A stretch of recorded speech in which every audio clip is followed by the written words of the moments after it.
আসসালামু আলাইকুম। Welcome to Ayan's cooking. শিং মাছের নামের কথা শুনলেই গরম ভাতের সাথে এর জাদুকরি স্বাদের কথা মনে পড়ে, তাই না? কিন্তু এই মাছ পরিষ্কার করার ঝামেলার কথা ভেবে অনেকেই বাজার থেকে কিনতে চান না। গায়ের কালো ছোপ, পিচ্ছিল ভাব আর সবশেষে ধারালো কাটার ভয়, সব মিলিয়ে শিং মাছ পরিষ্কার করা অনেকের কাছেই একটা যুদ্ধ করার মতো। সাধারণত অনেকেই অনেক পদ্ধতিতে শিং মাছ পরিষ্কার করেন। কেউ খসখসে পাতা দিয়ে, কেউ ছাই বা তারের জালি দিয়ে পরিষ্কার করেন।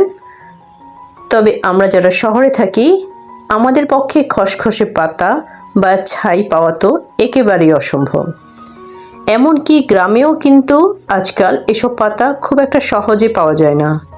তাই আজকে আমি একদম সহজ উপায়ে কোনো কষ্ট বা ঘষা মাজা ছাড়াই শিং মাছ পরিষ্কারের একটি দুর্দান্ত ভিডিও নিয়ে হাজির হয়েছি। তড়ি মেরেই আজ শিং মাছ পরিষ্কার করে আপনাদেরকে দেখাবো। পরিষ্কার করার জন্য আমি এখানে কিছু শিং মাছ নিয়েছি। আপনারা দেখেই বুঝতে পারছেন এই মাছগুলো কিন্তু এখনও একদমই জীবিত আর বেশ ছটফট করছে। জ্যান্ত শিং মাছ কাটতে গেলে সবচেয়ে বড় ভয় হলো এর কাটা ফোটা। তাই প্রথমেই আমি এই শিং মাছগুলোর মধ্যে ঠিক 1 চিমটি লবণ ছড়িয়ে দিব এবং একটি ঢাকনা দিয়ে ঢেকে দিব। এভাবে লবণ দিয়ে ঢেকে রাখলে কোনো হাত দেওয়া ছাড়াই এগুলো আপনা আপনি শান্ত হয়ে যাবে। 5 মিনিট পর ঢাকনা তুলতেই দেখবেন মাছগুলো আর ছটফট করছে না। মাছগুলো লবণ দিয়ে ভিজতে ভিজতে চলুন আমরা আজকের প্রধান উপাদানটি রেডি করে নিই। এর জন্য আমি এখানে একটি কাঁচা পেঁপে নিয়ে নিয়েছি। এখন একটা পিলারের সাহায্যে পেঁপের খোসাগুলোকে খুব সুন্দর করে ছিলে নেব।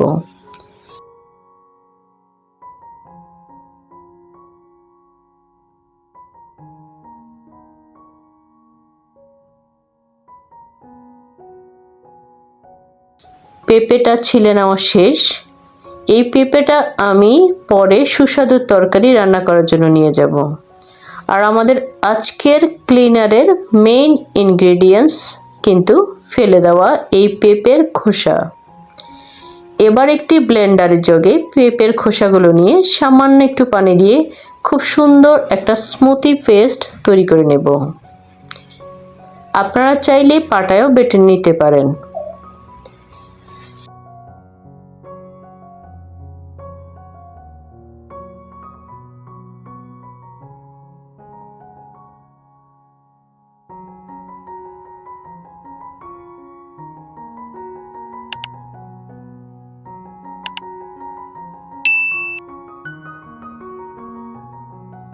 দেখুন ঠিক 5 মিনিট লেগেছে মাছগুলো শান্ত হতে। এবার আমি একটা মাছ কাটার কাঁচির সাহায্যে শিং মাছগুলোকে ধরে ভিডিওতে দেখানো উপায়ে খুব ভালোভাবে কেটে কেটে পরিষ্কার করে নেব।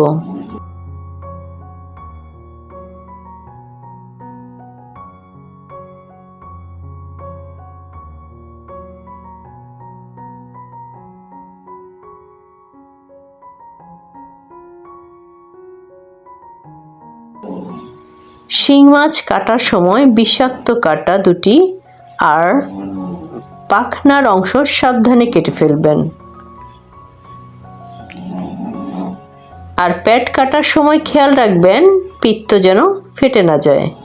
ওয়াও, দেখুন মাছের ভেতরে চমৎকার ডিম ছিল। ডিমগুলোকেও সাবধানে বের করে নিলাম।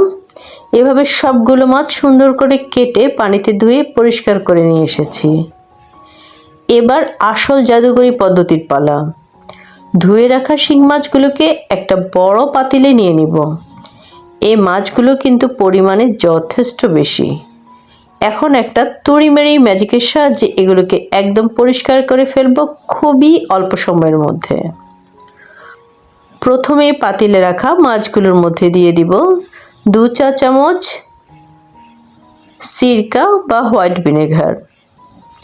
এরপর দিয়ে দেব আমাদের বানিয়ে রাখা পেঁপের খোসার সেই পেস্ট।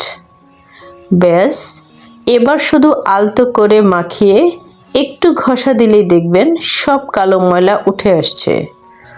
কোনো প্রকার প্রেসারের প্রয়োজন হবে না, কোনো তারের জালি বা শক্ত কিছুর কিন্তু বিন্দুমাত্র প্রয়োজন নেই। ভিনেগার আর পেঁপের এনজাইম মাছের গায়ের কালো ছোপ আর পিচ্ছিল ভাবকে একদম গলিয়ে ফেলে। এভাবে মাত্র 5 থেকে 6 মিনিটে একটু ঘুরিয়ে ঘুরিয়ে ভালো করে ঘষে নিলে দেখবেন মাছগুলো একদম ধবধবে সাদা হয়ে আসবে। এই যে দেখুন, ঘষতে ঘষতে কিন্তু প্রত্যেকটা মাছ একদমই ধবধবে সাদা হয়ে গিয়েছে, একটুও কালো দাগ কিন্তু আর অবশিষ্ট নেই।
এখন আমি মাছগুলোকে কয়েকবার পরিষ্কার পানি দিয়ে ভালো করে ধুয়ে নিয়ে এসেছি।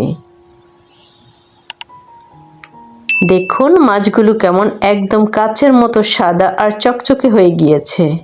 কোনো কষ্ট বা হাত ব্যথা ছাড়াই কত সহজে মাছগুলো পরিষ্কার হয়ে গেল। আপনারা কিন্তু অবশ্যই বাসায় এভাবে শিং মাছ পরিষ্কার করে ট্রাই করে দেখবেন।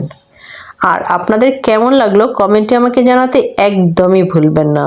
এই পদ্ধতিটি কিন্তু একদমই পরীক্ষিত, কারণ আমি বাসায় এইভাবেই শিং মাছ পরিষ্কার করে থাকি।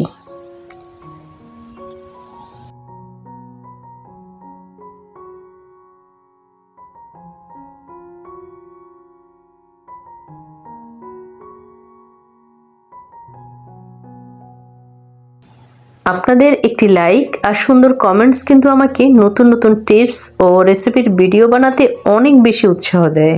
আর পরবর্তীতে আপনারা রান্নাঘরের কোন দরকারি টিপস বা রেসিপি দেখতে চান সেটাও কিন্তু নিচে কমেন্টস করে আমাকে জানাতে পারেন। আজ তবে এখানেই বিদায় নিচ্ছি। ভিডিওটি ভালো লাগলে একটি লাইক দিয়ে প্রিয়জনের সাথে শেয়ার করে দেবেন, যেন তারাও সহজে শিং মাছ পরিষ্কার করতে পারেন। আর এমন সব দারুণ ভিডিওর নোটিফিকেশন সবার আগে পেতে চ্যানেলটি সাবস্ক্রাইব করে পাশে থাকা বেল আইকনটি অন করে রাখুন। সবাই ভালো থাকবেন, সুস্থ থাকবেন। ওকে, আল্লাহ হাফেজ।